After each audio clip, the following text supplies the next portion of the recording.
Lola sa Naga City tinamaan helang sa kidney. Apo kani nagrani sa Action Co Center para sa tabang medikal. Aramon tan bilog na detalye sa istorya ni Aika Ferry. Malayo sa sentro ng Naga City, naabot namin ang bahay ng 70 taong gulang na nanay na si Evelyn Ilumin na mayroong sakit na chronic kidney disease. Noong nakaraang taon lamang siya na-diagnose sa sakit. Kwento niya, 2 beses sa isang linggo ang kanyang dialysis. Kita na sa kanyang katawan ang epekto nito.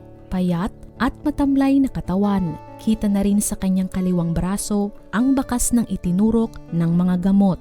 Dating nagtatanim ng iba't ibang gulay si Nanay Evelyn na ibinuhay sa kanyang 8 anak. Sa ngayon, nahinto na siya sa pagtatanim kaya naman nakatenga rin ang kanyang kagamitan.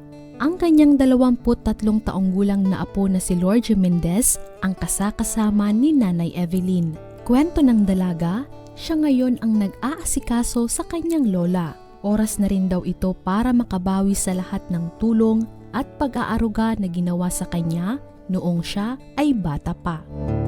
Siyempre, lola mo, padangat mo. Inataman niya o kato.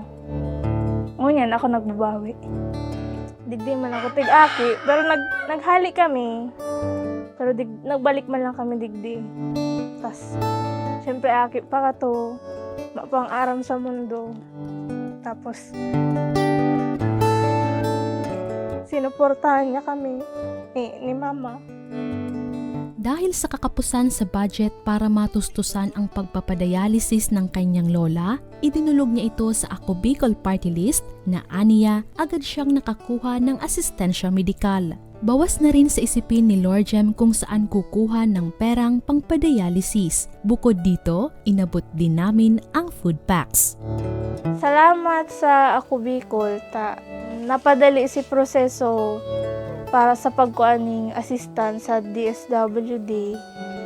Dahil na kaypuhan magparahala at maghali-hali utro. Dahil ko na kaypuhan mawalat niyo ning pirang aldaw digdi para lang makakuha ning assistance.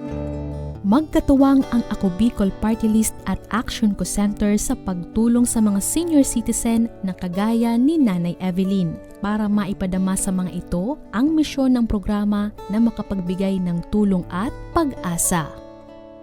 Yan partner, si Nanay na natabangan kan Action Co Center. Maugma. Pag may helang ka partner sa kidney, ang kidney baga kaya partner, yun ang nagpo-proseso kan fluid taso sa tuyang lawas. Ngunyan pag may helang ka kaya arog kan partner, bako magiging maray or bako balanse ang dalagan partner magiging kan hawa. komplikado ang sitwasyon kan sa imong salud. Correct. Ini ang patunay partner na maski sa inalugar, bako lang digdi po sa Legazpi or sa Albay, kundi sa manlaylain na parte kan Kabikulan, yaon po ang presensya kang tabang ora mismo kan Ako Bicol Party List. Ayan.